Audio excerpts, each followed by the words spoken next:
వందనాలు. ఈ సమావేశానికి ఈరోజు విచ్చేసిన మీ అందరికీ కూడా స్వాగతం. అలాగే ఈ సమావేశానికి పిలిచిన వెంటనే మీరు వచ్చి ఇందులో పాల్గొన్నందుకు మీకు అందరికీ కూడా మా ధన్యవాదాలు. ఒక కుటుంబంలో ఒక అభివృద్ధి పదంలో ఒక కుటుంబం కానీ నడిచిందంటే దానికి కారణము కుటుంబ పెద్ద కన్నా సక్రమంగా బాధ్యతగా కానీ ఎవరు ఏ ఇంట్లో కుటుంబ పెద్ద ఉంటారో ఖచ్చితంగా ఆ కుటుంబంలో అభివృద్ధి ఉంటుంది, సంతోషంగా ఉంటారు, బిడ్డలు కూడా అభివృద్ధి చెందుతారు. కుటుంబ పెద్ద బాధ్యతగా లేనప్పుడు కుటుంబం మొత్తం అస్తవ్యస్తంగా తయారవుతుంది. అలాగే మా స్కూల్ తీసుకుందాం. మా స్కూల్ ఒక కుటుంబం లాగా. మా కుటుంబానికి పెద్ద మా అడ్మినిస్ట్రేషన్ గారు మా స్కూల్కి వచ్చినప్పటి నుంచి అడ్మిషన్స్ వచ్చిన తర్వాత మా స్కూల్ ఎలా ఉంది, ముందు ఎలా ఉందని చూసుకునే పరిస్థితి ఏర్పడింది. మేడం గారు అహర్నిశలు ఇంటికి వెళ్ళినా కూడా 24 hours స్కూల్ గురించే తప్ప మేడంకి వేరే ధ్యాస ఉన్నట్టు లేదు. మాకు వాట్సాప్లో ఇమ్మీడియట్గా ఏ మెసేజ్ వచ్చినా ఇమ్మీడియట్గా మెసేజ్ పెడుతూనే ఉంటారు. ఇంత అంకిత భావంతో డెడికేటివ్గా పనిచేసేది నేను ఈ జాబ్లో చేరి 27 సంవత్సరాలు అయింది. ఇప్పటివరకు నేను ఏ హెడ్ మాస్టర్ ఇలా చూడాల. నిజంగా మేడం గారికి మా అందరి తరఫున మేడం గారు జాబ్లో చేరిన రోజు ఎంత యాక్టివ్గా ఉన్నారో ఈరోజు కూడా అదే యాక్టివ్గా ఉన్నారు. ఇక 4 సంవత్సరాలు మేడం గారికి చివరి రోజు వరకు చివరి గంట వరకు కూడా అదే ఎనర్జీ లెవెల్స్తో పనిచేస్తారు అనుకుంటున్నాను. అది స్కూల్ ఎన్ని విషయాలు అంటే ఈ మధ్య కనుక మీరు పేపర్లో చూసుకుంటే తెలుసుకుంటుంది. ఎక్కడికి వెళ్ళినా ప్రైజ్, ఎక్కడికి వెళ్ళినా ప్రైజ్, ఏ ఎగ్జామ్ రాసినా ప్రైజ్. మనకి అద్భుతంగా విజయ పదంలో ఈ పాఠశాల ఎప్పుడు నడుస్తూ ఉంది.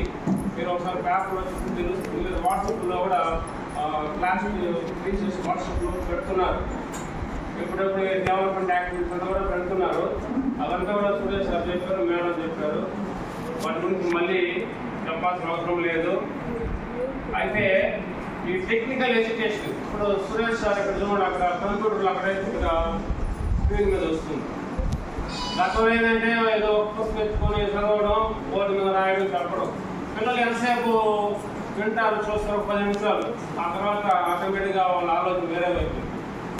ఈ టెక్నాలజీ ఉపయోగించి వీడియో లెసన్స్ నిజంగా రెండో ప్రపంచ యుద్ధం జరగకుండా అనుకోండి, మనం చూడాలి. ఎప్పుడో జరిగింది 1939 నుంచి 1945 సంవత్సరం వరకు జరిగింది.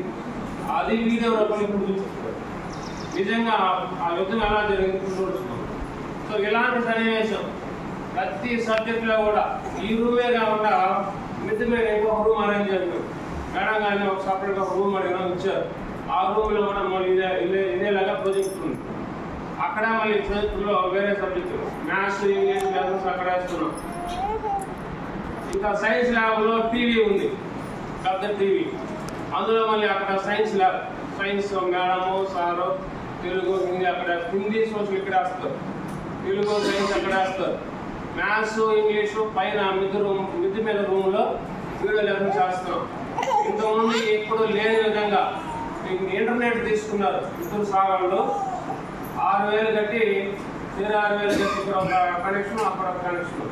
ఇది గవర్నమెంట్ చేయమని ఎవరు చెప్పలేదు, అవసరం కూడా లేదు, ఏ స్కూల్లో కూడా లేదు. కావాలంటే మీరు ఎంక్వైరీ చేసుకోండి. నెల నెల 1000 రూపాయలు వాళ్ళ సొంత డబ్బులతో నెట్ ఛార్జీలు కడుతూ ఈ పిల్లలకి ఈ లెసన్స్ చెప్పడానికి వాళ్ళు స్పెండ్ చేస్తున్నారు.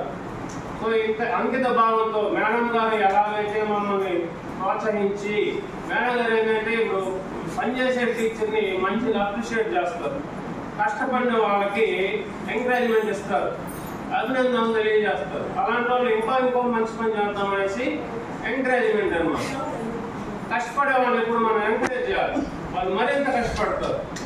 ఇలా వేరే స్కూల్లో కంపేర్ చేసి చూడండి, ఏ స్కూల్లో కానీ ఇన్ని ప్రైజ్లు వచ్చింది లేదు. ఈ విధంగా 3 రూముల్లో డిజిటల్ లెసన్స్ వీడియోలు వేసే స్కూల్ ఏదైనా చెప్పండి. సొంత ఖర్చులతో నెట్ ఛార్జీలు టీచర్లే పరుస్తూ ఉండే స్కూల్ ఏదీ లేదు. నెక్స్ట్ ఇంకా దానికి అదనంగా ఏంటంటే నేనేం చెప్తానంటే పిల్లలకి గైడ్లు కొనాల్సిన అవసరం లేదు, మాకంటే మించి గైడ్లు అవసరం లేదు. ఒక్కొక్క గైడ్ 300-400 అవుతుంది ఈరోజు మార్కెట్లో కొనాలని. మేమే సొంతంగా అన్ని సబ్జెక్టులో టీచర్స్ అంతా కూడా సొంతంగా మెటీరియల్ తయారు చేసి సింపుల్గా, ముఖ్యంగా 10th క్లాస్కి ఇది చదివితే చాలు, సింపుల్గా ఎగ్జామ్కి ఇది చదివితే చాలు. 100కి 89 మార్కులు వచ్చే విధంగా మెటీరియల్ తయారు చేస్తున్నాం. ఇది ఇంగ్లీష్. ఇదే కాకుండా ప్రతి సబ్జెక్ట్లో ప్రతి ఒక్క టీచర్ కూడా సొంతంగా మేము మెటీరియల్ తయారు చేస్తున్నాము. మీరు వేరే స్కూల్లో ఎంక్వైరీ చేసుకోండి, అన్ని స్కూల్లో గైడ్లు కొనుక్కొని రాసుకోండి అని చెప్తా ఉంటారు. కానీ మా స్కూల్లో అలాంటిది లేదు, మేమే సొంతంగా తయారు చేస్తున్నాము. ఇది చదివిస్తే చాలు, ఇది చదువుకుంటే చాలు, మనకు అద్భుతమైన మార్కులు వస్తున్నాయి. నెక్స్ట్ ఈసారి 10th క్లాస్ ఉంది. ఈ 10th క్లాస్లో మంచి రిజల్ట్స్ తెప్పించాలని మా ప్రయత్నం. ఇప్పుడు సిలబస్ అయిపోయిన వాళ్ళకి ఇంకా ప్రతిరోజు 2 టెస్టులు జరుగుతున్నాయి. మార్నింగ్ ఒక టెస్ట్ ఉంటుంది, ఈవినింగ్ ఒక టెస్ట్ ఉంటుంది. 5 గంటల పైన పోతున్నాం. టీచర్లు కూడా ఎగ్జామ్ రాయించేసి వెళ్తున్నారు, 8 గంటలకు వచ్చేస్తున్నారు. మార్నింగ్ స్టడీ అవర్ టీచర్స్ 8 గంటలకు వస్తున్నారు స్కూల్కి. ఇట్లా డెవలప్మెంట్ యాక్టివిటీస్ ఎన్నో అద్భుతంగా జరుగుతున్నాయి. సో మీ తరఫున, మా తరఫున మేము ఇంతగా చేస్తున్నాం. మీ తరఫున మీరు ఏం చేయాలి? 1 గంట సేపు మీ బిడ్డల్ని కొంత పర్యవేక్షణ చేయండి. ఇంపార్టెంట్ ట్యాబ్లు ఇస్తున్నారు, ఈ ట్యాబ్లో ఏదో తెచ్చుకున్నారో చూసుకుంటారని కేర్లెస్గా ఉండద్దు. మీ ఎదురుగానే చూడమని చెప్పండి, అలాని చెప్పారు సార్ వాళ్ళు. మీ ఎదురుగానే పర్యవేక్షణలో ఉండాలి. 1 గంట సేపు పెడతారు, కూర్చోండి మీరు సార్. ఏరా హోంవర్క్ చెయ్యి, చదువు, ఏం చెప్పారు స్కూల్లో చదువు చెయ్యి అని దగ్గర పెట్టుకుని కూర్చోండి. 1 గంట సేపు మీరు పక్కన కూర్చోండి చాలు. పొద్దున్న సాయంత్రం వరకు మేము చూసుకుంటున్నాం. మీ బాధ్యతగా మీరు 1 గంట సేపు మీ బిడ్డల మీద దృష్టి పెట్టండి, అడగండి. అప్పుడు ఆటోమేటిక్గా వాళ్ళు చెడుదారిగా పోయే అవకాశము ఉండొచ్చు. ఈ అవకాశం ఇచ్చిన హెచ్ఎం గారికి నా ధన్యవాదాలు.